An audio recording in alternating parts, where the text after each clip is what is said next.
Okay, so we're going to do SAT practice. This is really only going to be on uh, 2 questions from the SAT, and this is a multiple paragraph essay that came from the 2023 SAT. But we're going to deal with 1 question on this just so you get used to the structure, and then we'll deal with the next 2 questions on it on the next videos. Oh, by the way, while we're here, we're going to do a blast from the past. And here you had back June 1919. Here's a flapper from the Roaring Twenties. Some of these passages come from this. That's why I wanted to take you through this. Another reason some of you are trying to get ideas for papers, for your final essays, or even when you go on to college. So even though this paper came in, look at this. This is a style from the Roaring Twenties. So this is just one of the papers. This was out in the free public in the domain. And what was going on, gosh, before your grandparents were born. Okay, so this was Maurice de Talleyrand-Périgord on the report on public instruction, and he delivered this report to the French National Assembly. Now, like I said, this came from there are 3 separate small writings where you compare the questions. So we're going to do this first, and then you do the second paragraph in this, because you have to kind of understand what's going on. Now, whether you believe this or not, there's a little bit of philosophy in here. Get into your mind being open. You're not talking about how things work. You're not looking at how things worked in high school civics. You're looking at how somebody who considered himself a statesman, a philosopher, spoke to people and how he spoke. So this is what he says, that half the human race is excluded by the other half from any participation in government, that they are native by birth, but foreign by law in the very land where they were born, and that they are property owners, yet have no direct influence or representation, are all political phenomena apparently impossible to explain on abstract principle. But on another level of ideas, the question changes and may be easily resolved. The purpose of all these institutions must be the happiness of the greatest number. Everything that leads us farther from the purpose is an error. Everything that brings us closer is truth. If the exclusion from public employments to create against women leads to a greater sum of mutual happiness for the 2 sexes, then this becomes a law that all societies have been compelled to acknowledge and sanction. Any other ambition would be a reversal of our primary destinies, and it will never be in women's interest to change the assignment they have received. So let's stop for a minute and let's analyze this. And let's try to talk about what he's saying. Women, young women, please don't get upset over this. This is from what year? My God, 1791. And no matter where you were in the world, pretty much, there were things going on. Some of the same things are still going on. There were class differences. There were female gender differences. So just take this in context from 1791. What does he start with? He starts with half of the human race is excluded from the other half by participation in government. So pretty much he's going to start talking about participation in government. Okay, what's been one of the arguments in our coming election, those of you who are in the United States? Participation in government. What just happened in Bangladesh? People felt they weren't getting participation in government. What's a recurring theme? Exclusion. No matter where you were. Somebody's excluded. Someone's included, someone's excluded. Now, how does this first Précy's statement come out to be? Précy. They call it Précy in French. Some people say precise. It's your first statement. How does this first statement have anything to do? And you're not even finished with the first passage. How does this have anything to do with this passage? Where does Mr. or Monsieur Talleyrand Perregaux get into women? Well, he takes you along the Rhine way. This was a very, very intelligent man, one of the great philosophers of his time. He takes you through the fact that half the race is excluded. So this is called like a setup. Okay, this is setup sentence. So you have to look for what these are. He's setting you up. Okay, then he gets into a native by birth but by foreign law. So you start going around saying, oh, he's talking about like foreigners. And then he comes down here and says they are property owners. Who are your big property owners now, guys, in America? Jeff Bezos, Bill Gates. Okay, yet then he says something that's completely off. He says, yet they have no direct influence on representation. All political phenomena apparently impossible to explain on abstract principle. Like, what are you talking about? Aren't you guys going, dude, what are you talking about? Okay, well, of course you are. Because he's long-winded. He did what philosophers did back in this time. And he's saying all these things that you and I know of both. Okay, our United States Congress, especially the senators, most of them are millionaires. So if you take that into consideration, you're even more confused. So what you want to do is you want to see what words are going to get into something. So he's trying to tell you that being a property owner should have no direct influence on representation, but we know it does. But then he says it's hard to explain on abstract principle. Then he says, but on another level of ideas, the question changes and may be easily resolved. Here's another setup. The purpose of all these institutions must be the happiness of the greatest number. Everything that leads us farther from this purpose is an error. So, greatest number, happiness. This is what we want to look at. Okay? So he's kind of trying to go and say, look, guys, we need some equality here. Okay? Everything that leads us farther from this purpose is an error. Everything that brings us closer is true. If the exclusion from public employments decreed against women leads to a greater sum of mutual happiness for the two sexes, then this becomes a law that all societies have been compelled to acknowledge and sanction.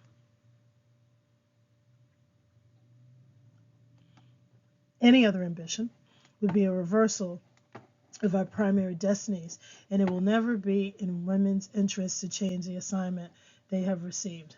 So let me ask you this. How is he talking about happiness of the greatest number and then saying women have no interest to change? Well, that's what philosophers do.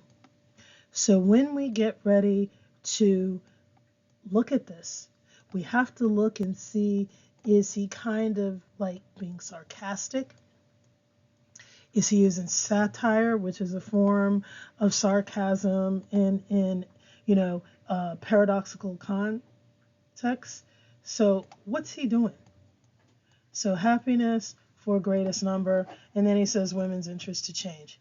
So when you're reading this is a lot to take in, and it gets almost impossible, but it's not impossible. Just think about what's going on. Philosophers say one thing, and then they turn around and say something else. And you learn that when you go to college, you take your logic classes. If A, then B. If B, then C. If not A, not B. And you learn all of that. Contrapositive, positive. Okay? But right now, you're talking about how this guy is saying one thing, saying something else. He's saying we're foreign, we're excluded. So let's get this straight. There is exclusion. You can't really explain it. unless you look at it on an abstract principle. And on some levels, what else is he saying? You can make these side notes so that when you go back to them and you get ready to answer questions after you read another paragraph, you won't sit and be so confused. So after this abstract principle,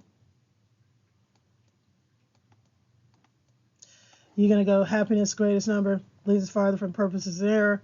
Yeah, but women, it's decreed against women, leads us to a greater sum of mutual happiness for the two sexes. He's being completely contradictory. He's saying that most men, say it's happiness, so then you guys don't change. Okay? You guys stay there. Now let's see if when we go over here, he's trying to say that most men are happy, most women shouldn't change their attitude. So now come to, it seems to us incontestable that our common happiness, above all that of women, requires that they will never aspire to exercise political rights and functions. Here we must seek their interests in the wishes of nature. Be careful, we're kind of going over that now in the United States. There's an innuendo there. It is not apparent that their delicate constitutions, their peaceful inclinations, and the many duties of motherhood set them apart from strenuous habits and onerous duties and summon them to gentle occupation and the cares of the home. And it is not evidence that great conserving principle of societies, which makes the division of powers a source of harmony, has been expressed to revealed by nature itself when it is divided the function of the two sexes in so obviously distinct a manner. This is sufficient. We need not invoke principles that are inapplicable to the question. Let us not make rivals of life's companions. Okay. Here's a contradiction. He's kind of saying men and women are already rivals. You truly must allow the persistence of a union that no interest, no rivalry can possibly undo. Understanding the good of all demands this of you.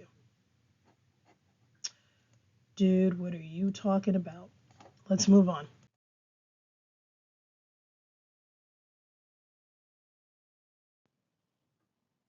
This is an actual SAT. Didn't I tell you this? This is question 32 from the SAT. Now, it's based on the first passage. It says that it can be inferred, which means it's not directly stated, that the authors of passage 1 believe that running a household and raising children are. Now remember he talked about nature somewhere over here, native by birth, happiness the greatest number, brings us closer to the truth, greater sum, ambition of our privacy, and we had it here, it's on this. This is why I highlight. And on the SAT, you're given a little bit of room to highlight. Some people also have a pop-out pad and they use it. But whatever, this is why it's very important. When you talk about the wishes of nature, you can draw a link over here to motherhood. Now, what does it say about over here? Household and raising children is motherhood. Old line. If you said that now in Congress, they said, wait a minute. A man can do motherly duties. It's no longer gender specific. But this is based on when, guys? 1791. So he's talking about motherhood from a 1791, from a 18th century kind of perspective. So then he goes in and says, set them apart from strenuous habits and onerous duties and summon them to gentle occupations and the cares of the home. What he's really saying is you women have motherhood. You don't have to do our strenuous habits and onerous duties like running the state, taking care of Congress, and then you have people like Hillary Clinton, you have people like Kamala Harris. There's a person who recently deceased, Sandra Day O'Connor, she was a justice. All of them came and said, oh, no, we can carry our own too, doing the same things that were meant originally for men. But like we said, this is 1791. So from his 1791 perspective, okay, Mr. Talleyrand Perigord, what is he saying? are rewarding for men and women. Now, come on, guys, be realistic. Did he say anything that was about equality for men and women? He said from the beginning, half are set up by exclusion, abstract way, and then he got into women's interests. Women don't need to change. Happiness for the greater good. He meant men without saying it. So A is out. Okay? Did he mean that the running a household and raising children yield less value for a society than do the roles performed for men? Well, this is a possibility. Entail very few activities that are difficult or unpleasant. He makes a reference, gentle occupations. Cares of the home. Then he goes down, division of power is a source of harmony. Like, hey, it's fun. You guys have a source of harmony. You know, you can keep harmony by keeping home. And it was revealed by nature itself that that's the way you're supposed to be. So that's a possibility. That the activities are not difficult or unpleasant. And again, he made reference to that here. Require skills similar to those needed to run a country or business, exactly opposite of what he said. And I'm going to go on ahead and put opposite. And this is opposite direct. Okay? Whereas this A is opposite indirect. So if you thought there was an inference and you grabbed A, you might think so, but it's not. So this is indirectly stated because he never really came out and compared men and women without you thinking it through. If you're having trouble with this passage, and I don't blame you if you do, keep in mind I've had a couple of years on most of you, I've had a lot of years on some of you, and this passage comes from years and years of reading and from thinking things through and from knowing what things are. Okay? Knowing how to look at things. Okay? Are rewarding for men and women. Yield less value for society than the roles performed by men is going to be broad. He might be saying they're equal. By the way, the answer is C. Okay? And that's the correct answer. C is correct. And that was determined by the American College Board. Here's the other situation. Yield less value.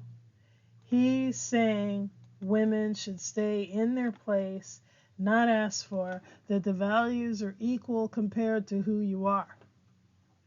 You gave them a gentle occupation. That way they don't have to do these strenuous habits and onerous duties. So they have something to do. They can be happy.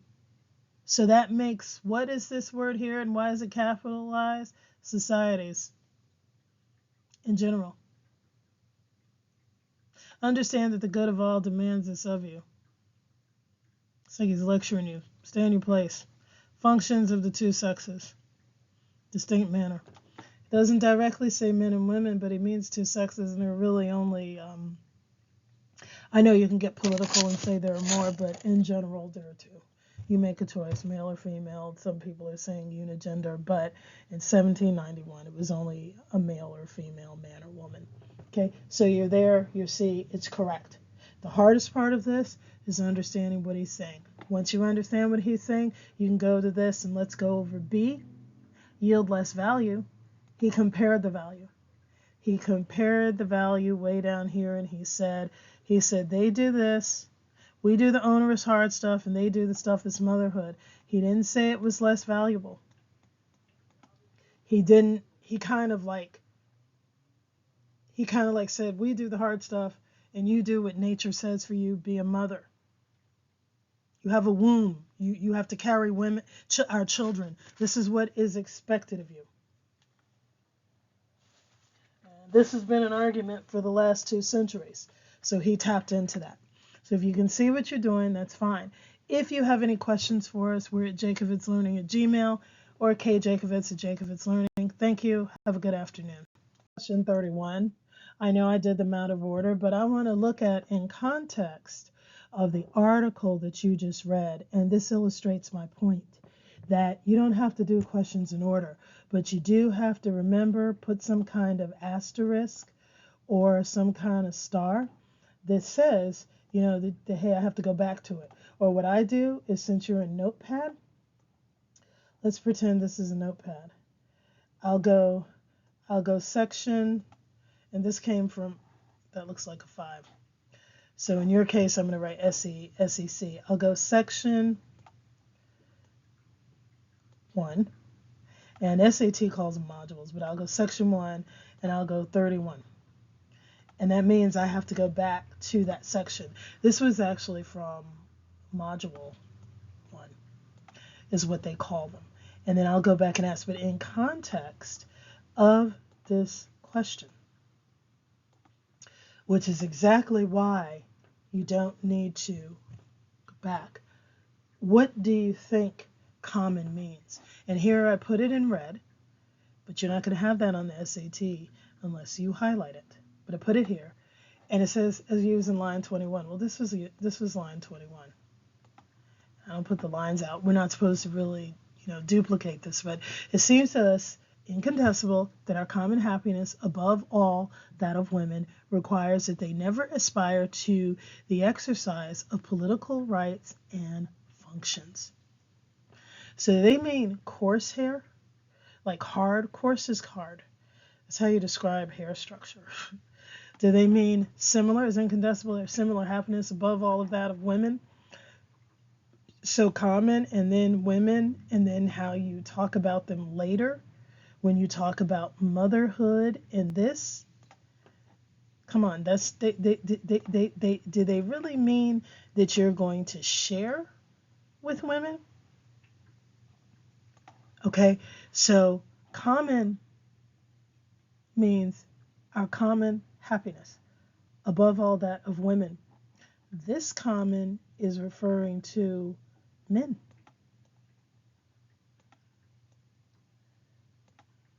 So is that the average person? Because the average person is both a woman and a man. Average is who average think, when he's already said people are left out and excluded. That's just the way it is. That's really what he meant in his first paragraph. Okay, and this is hard to understand, but it's not the average. And he never said average woman, did he? He didn't say average.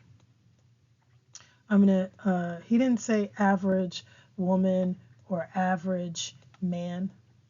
He didn't use those terms. He didn't use average as an adjective and then start talking about the average man, the average woman. He did not do that. So where are we getting average? When he comes up here and says half set up, excluded, we can describe it. So he never said average man or woman. So he's not talking average. He's not touching coarse. And again, here are these pairs, either A or C or B and D. So it's one of these.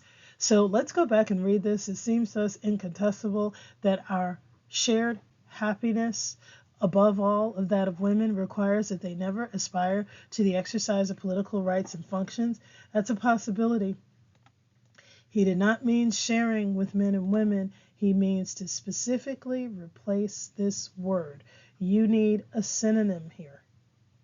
Does he mean our similar happiness above men and women? When these guys from the old time used the word common, they mean our common goal.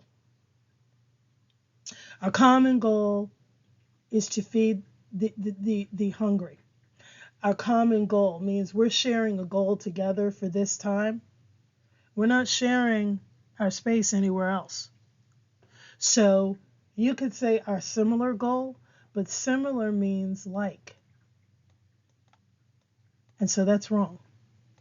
People say all the time, it's for the common good, it's for our common goal, it's what we all need in common. Some of the people I know who live in New York, they say our common good was to give homeless people carts so they had some place so we wouldn't walk over them when we were walking into the various subway stations, whatever that means. But common means shared. So your answer is B. And I want you to look at it, and I want you to think about in terms of that, because D is also a distractor. And many people are going to go for D and get this answer wrong. If you go to correct answer is B. Okay, so that's the last question this time. We did 2. Thanks for watching.